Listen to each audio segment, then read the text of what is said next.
السلام علیکم ورحمۃ اللہ وبرکاتہ۔ الحمد للہ وکفى وسلام علی عباده الذین اصطفى اما بعد۔ معزز سامعین عظام، قابل قدر صد احترام بزرگوں، دوستوں، دینی بھائیوں،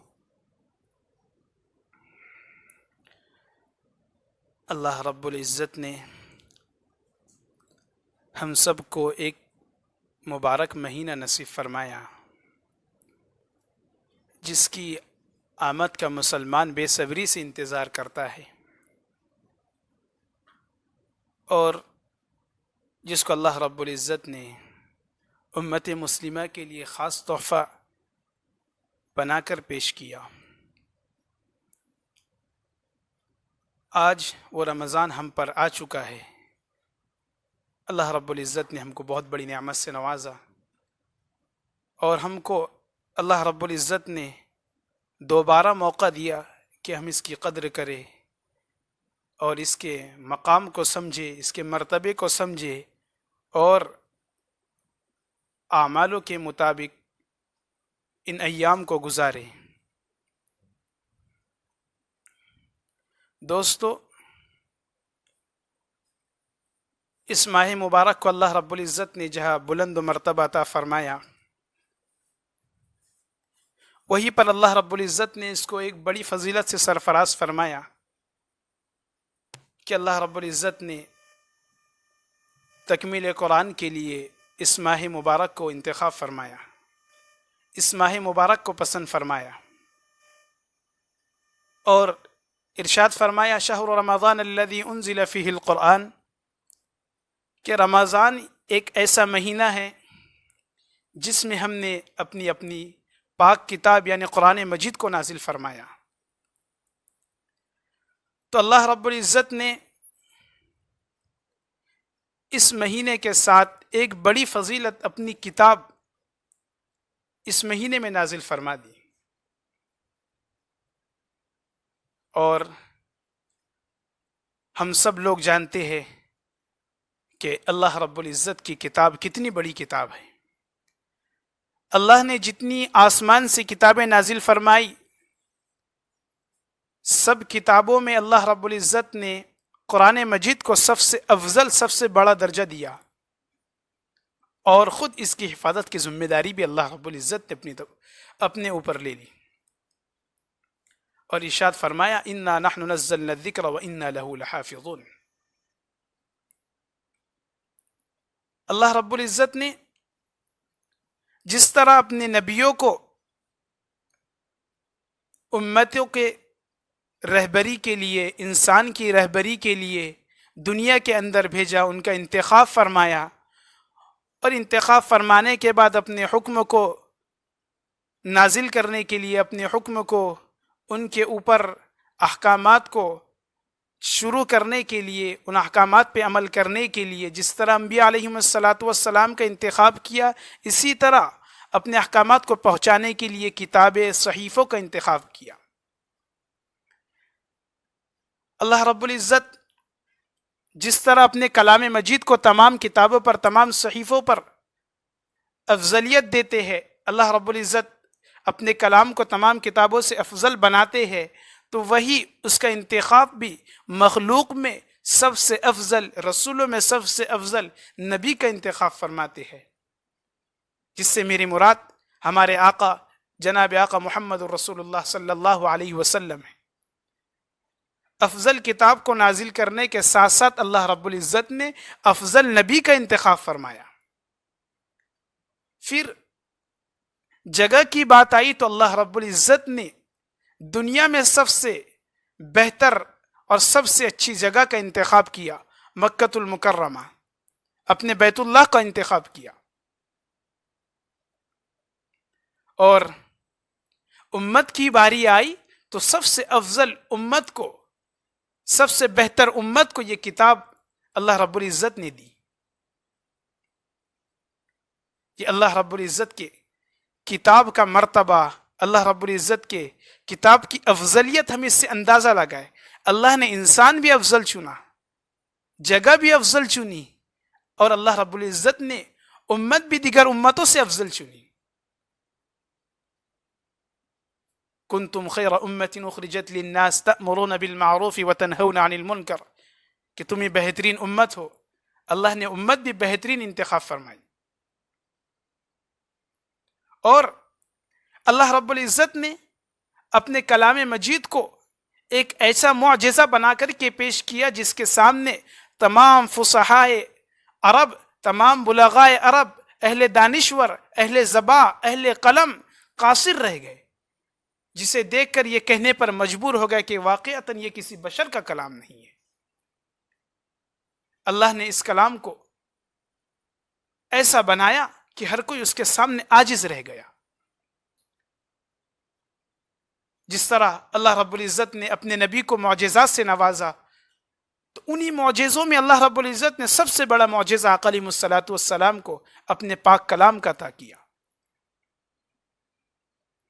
اللہ نے آقا علیہ الصلوۃ والسلام کو ایک ایسا معجزہ دیا کہ یہ ایک ہی معجزہ تمام معجزات کا مجموعہ ہے. اللہ نے کئی معجزے کو اسی ایک معجزے کے اندر جمع کر دیا. دیکھیے تو صحیح اللہ رب العزت نے کیسا اس کو معجزہ بنایا، معجزات کا مجموعہ بنایا کہ جب ہم اس کو پڑھتے ہیں، زندگی بھر پڑھے، زندگی میں جس وقت پڑھے، جس گھڑی پڑھے، اس وقت پڑھنے میں ہر وقت ایک نئی لذت، ہر وقت ایک نیا انداز، ہر نیا مزہ. اللہ رب العزت کے کلام کا معجزہ دیکھو، کبھی پڑھنے سے اس کے دل نہیں اکتا تھا، جب پڑھو مزہ آتا. یہ ایک معجزہ. اور ایک معجزہ اللہ رب العزت نے اسی کلام مجید کے اندر یہ بھی دیا کہ جب 6 سال کا ننھا بچہ اس کے حرکات و سکانات، حروف کو حفظ کر لیتا ہے، تو دیکھو اللہ رب العزت نے یہ بھی معجزہ بنایا. اسی کلام پاک کے اندر تمام معجزات کو جمع کر دیا. اور اللہ رب العزت نے اس ماہ مبارک کے اندر اپنے کلام مجید کو بتدریج ایک بار کی آقا علیہ الصلوۃ والسلام پر نازل فرمایا. اور اس ماہ مبارک میں ہم اس کلام مجید سے بھرپور فائدہ اٹھائے، اس کی عظمت کو سمجھے اور اس کے افضل ہونے کو سمجھے. اللہ رب العزت نے کیسی کتاب نازل فرمائی کہ 1400 سال ہونے کے بعد بھی اس کے ایک حرف پر بھی آنچ نہیں. دنیا کی کوئی طاقت اس کا ایک حرف بھی بدل نہ سکی. 1400 سال ہونے کے بعد بھی دنیا کے اندر کئی چیزیں برسوں بعد بدل دی جاتی، تاریخ میں رد و بدل ہو جاتا، ہر چیز میں رد و بدل کر دی جاتی، لیکن یہ اللہ کا کلام ہے جس کی اللہ رب العزت نے حفاظت کی خود اپنے ذمہ لیا ہے کہ ہم خود اس کتاب کی حفاظت فرمائیں گے.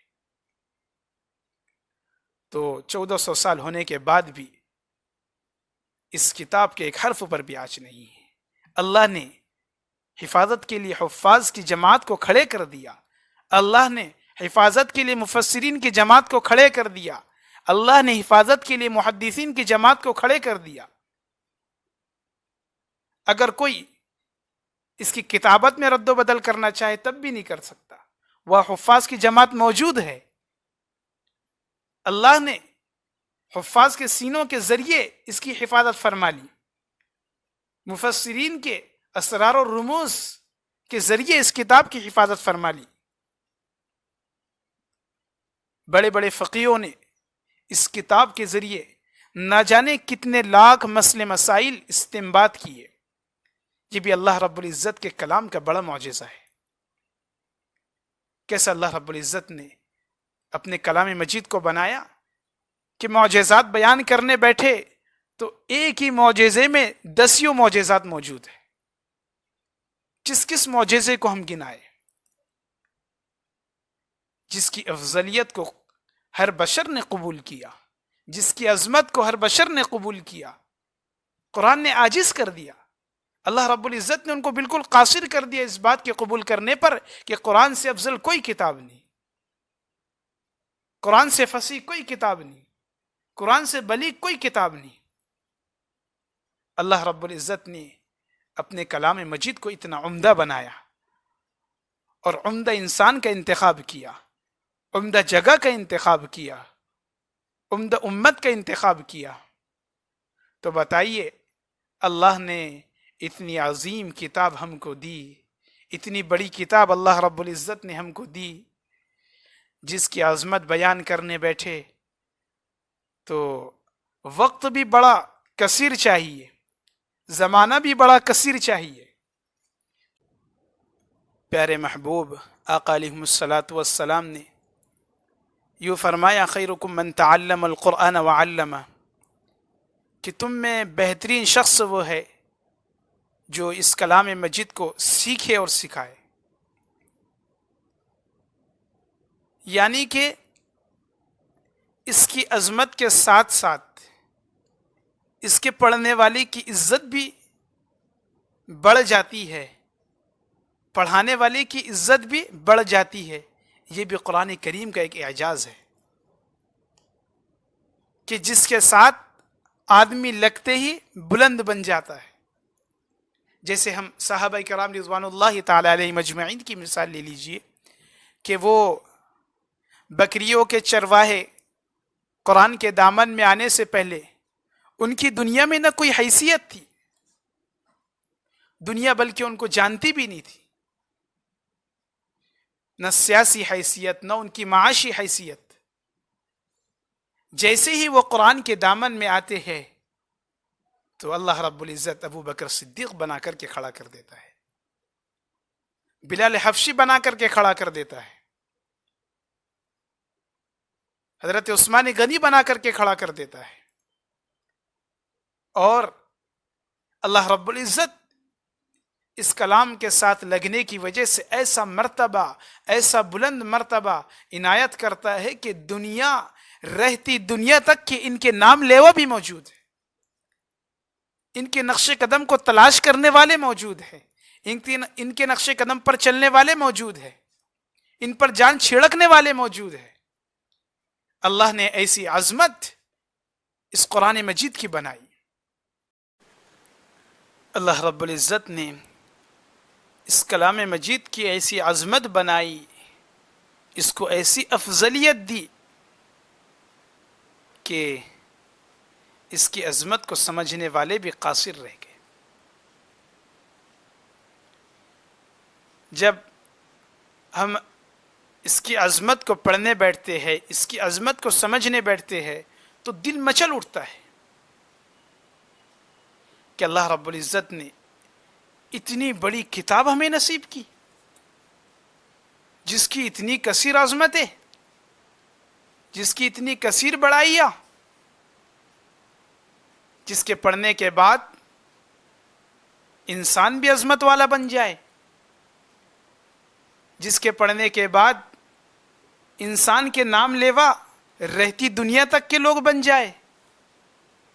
اللہ رب العزت نے واقعتاً ہم کو ایک ایسی مبارک کتاب عطا فرمائی کہ جس نے انسان کو سیاسی حیثیت بھی بخشی، معاشی حیثیت بھی بخشی، زندگی کے اصول بھی سکھلائے، زندگی گزارنے کے طریقے بھی سکھلائے، اور جس نے صاف اعلان کر دیا کہ جس میں ذرہ برابر بھی شک نہیں، اور اس میں تمام لوگوں کے لیے ہدایت ہے۔ اللہ نے ایسی کتاب بنائی کہ جس کو پڑھنے کے بعد انسان بھی سیدھا راستہ دیکھنے لگ جائے، انسان اپنی زندگی گزارنے کے طور و طریقے سیکھ جائے۔ اللہ رب العزت اپنے کلام مجید میں ارشاد فرماتا ہے، ھدی للمتقین، کہ یہ ڈرنے والوں کے لیے ہدایت ہے، اللہ سے ڈرنے والوں کے لیے اس میں ہدایت موجود ہے، اور یہ اس سے قبل اعلان کرتا ہے ذالک الکتاب لا ریب فیہ، کہ اس کتاب میں ذرہ برابر بھی شک نہیں، شک کرنے والے بھی نہیں ہیں۔ کیسا شک کرے کہ پڑھتے ہی انسان عاجز ہو جاتا ہے، انسان یہ کہنے پہ مجبور ہو جاتا ہے کہ یہ شک کرنے والی کتاب نہیں ہے، کیونکہ یہ تو اللہ رب العزت کی کتاب ہے۔ انسان کا کلام ہوتا تو شک کیا جاتا، انسان کی بات ہوتی تو غلطی کا احتمال ہوتا، لیکن یہ تو اللہ کی کتاب ہے، اس میں تو ذرہ برابر بھی شک نہیں ہے۔ قرآن نے بھی صاف اعلان کر دیا کہ اس کتاب میں ذرہ برابر بھی شک نہیں ہے۔ ہم کو اس کی عظمت کو سمجھنا ہوگا، قرآن کے دامن کو پکڑنا ہوگا۔ آج جس طرح ہماری سیاسی کمزوری ہے، معاشی کمزوری ہے، ہم نے ان کمزوریوں کو تلاش نہیں کیا، جبکہ صحابہ کرام رضوان اللہ تعالی علیہ مجمعین کو اسی کلام پاک کی بدولت سیاسی حیثیت بھی ملی تھی، معاشی حیثیت بھی ملی تھی، اور اللہ رب العزت نے ہر اعتبار سے ان کو نوازا۔ اور آج ہم نے قرآن کے دامن کو چھوڑا تو ہماری سیاسی حیثیت بھی کمزور پڑ گئی، ہماری معاشی حیثیت بھی کمزور پڑ گئی، اور ہم دنیا کے بنائے ہوئے چیزیں، دنیا کو اللہ رب العزت نے کس طرح بنایا اس کو سمجھنے میں بھی پیچھے رہ گئے۔ جو لوگ اس تعلق سے دنیا میں آگے مانے جاتے ہیں وہ واقعتاً اسی کلام مجید سے مستفیض ہوتے ہیں، اسی کلام مجید سے دنیا کی ہر چیز کو سمجھتے ہیں کہ اللہ رب العزت نے کیسے بنایا، اللہ رب العزت نے پہاڑوں کو کیسے بنایا، اللہ رب العزت نے آسمان کو کیسے بنایا، اللہ رب العزت نے دنیا کے اندر کس چیز کو کیسے بنایا، یہ اسی کلام مجید کے ذریعے سمجھتے ہیں۔ اور آج ہم نے اس کی عظمت کو نہ سمجھا اور نہ قرآن مجید کے دامن کو پکڑنے کی کوشش کی، اور آج ہم اپنی سیاسی حیثیت کو کہاں تلاش کر رہے، اپنی معاشی حیثیت کو کہاں تلاش کر رہے، ایسی جگہ تلاش کر رہے جس کا نہ آقا علیہم الصلاۃ والسلام سے ثبوت ملتا ہے، نہ سلف سے ثبوت ملتا ہے، نہ صحابہ سے ثبوت ملتا ہے، بلکہ ہم کو تو سلف سے بھی یہی ملتا ہے اور اکابر سے بھی یہی ملتا ہے کہ قرآن کے دامن میں آنے کے بعد انسان ہر اعتبار سے عظمت والا بن جائے گا، اس کی عظمت لوگ بیان کریں گے، اس کی عظمت کو لوگ سمجھیں گے، اور آج ہم کو اسی کی ضرورت ہے۔ آج ہم اپنا تخصص چاہتے ہیں، آج ہم اپنے اسلام کی بقا چاہتے ہیں، تو ہم کو اسی کے دامن کو پکڑنا ہوگا۔ آج ہم نے قرآن کے دامن کو چھوڑ دیا، ہم قرآن کے دامن کو پکڑنے کی کوشش کریں، اس کی عظمت کو سمجھیں، انشاءاللہ اللہ رب العزت ہم کو دونوں جہاں میں کامیابی نصیب کرے گا۔ اللہ سے دعا گو ہو کہ اللہ ہم سب کو عمل کرنے کی توفیق عطا فرمائے، آمین۔ وآخر دعوانا الحمدللہ رب العالمین۔